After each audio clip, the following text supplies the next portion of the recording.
Hi, this is Linda Aman, Aman Arts. Welcome to my world. And those of you that are in the subscription with me, Art Challenges, Teaching the Artist Within You, will recognize some of these mark-making tools from lesson number 9. And we are going to use these today to start a painting. The different lessons build on each other.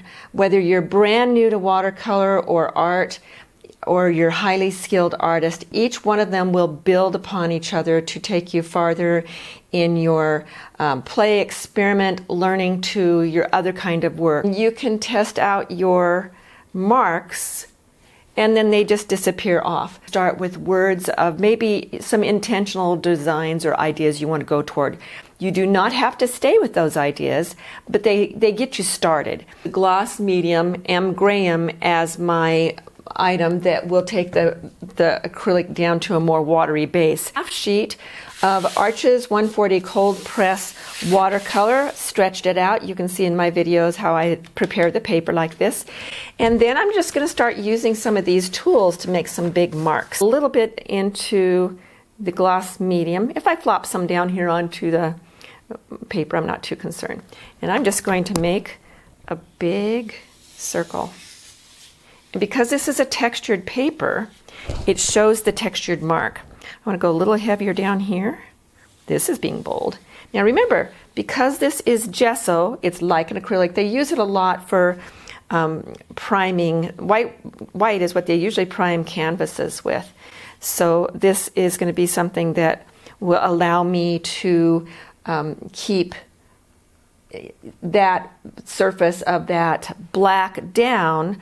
And when I do watercolor, when it's dry, this will not move. And that was my intent. I think I like these little marks here. So I'm just going to do some flyover marks. It's nice.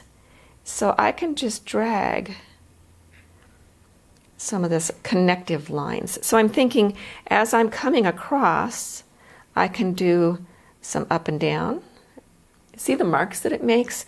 That is not the same mark that I would get if I were using traditional brushes. So there's a little action there. Wow, that's interesting. Little string ones.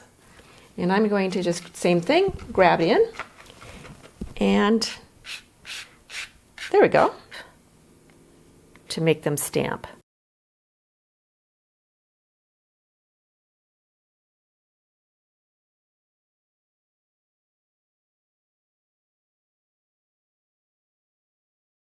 And you can see what we talked about. That black will not move. I'm going to go outside the line some. That black will not move because this is watercolor I'm using, and that little fly thing that comes off. So I'm getting action through here, because one of the things that I've talked about a lot in the lessons is that I like to be bringing my viewer intentionally this, and you can see what is really beautiful in this thought process that we're doing is we are not disturbing any of that black, so it stays very bold. How those colors play against each other. Interesting to see which direction I end up having this be, because vertical is quite interesting, and then it might be interesting to have that to the lightweight to the top and the heavy to the bottom. Right now I'm not too concerned about that. Here, in fact, let's put this wet into wet so that it splatters a little bit. Got a lot going on, so I've got a lot of things that I will be able to ponder and come back.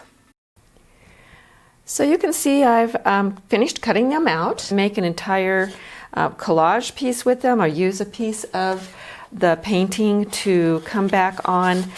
So I'll save these. I'm going to show you how you measure to cut these off, and the templates I use, and how I finish them off, and take time to, after I've mounted them on the board and all that process, how I would finish them as a complete project. So enjoy creating, and we will see you again, so stay tuned.